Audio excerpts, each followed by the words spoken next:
எல்லாருக்கும் ஒரு சிலவங்களுக்கு பிரியாணி எப்படி it's not just a food it's an எமோஷனோ அந்த மாதிரி தான் எனக்கு மீன் குழம்பு. It's not just a food it's an emotion. Tirunelveli side south சைட்லாம் ஒரு மாதிரி வைப்பாங்க. ஆனால் எங்கள் வீட்டு சைட்லலாம் பார்த்தீங்கன்னா நாங்கள் மீன் குழம்பு இப்படி தான் வைப்போம். எண்ணெய் ஊற்றி கடுகு சீரகம் வெந்தயம்லாம் போட்டு அதுக்கப்புறமா கட் பண்ணி வச்ச வெங்காயம் தக்காளி இவனை போட்டு வதக்கிட்டு அவங்க கூடவே மஞ்சத்தூள் உப்பு இஞ்சி பூண்டு பேஸ்ட் இவனெல்லாம் போட்டு வதக்கிடுவோம்.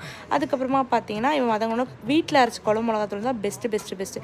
அவனை ஒரு 4லேருந்து 5 கரண்டி அப்படியே மழை சாரல் மாதிரி தூவி அள்ளி போட்டு அவன் வந்து 2 வதக்கிட்டு அவன் கூட வந்து ஒரு டம்ளர் தண்ணி அள்ளி அவன் மேலே ஊற்றி அவன் கொச்ச உடனேவே பார்த்தீங்கன்னா கரைச்சி வச்சிருந்த புளியை அவன் கூட ஊற்றிட்டு அவனை ஒரு 5 நிமிஷம் கொதிக்க வச்சா போதும்.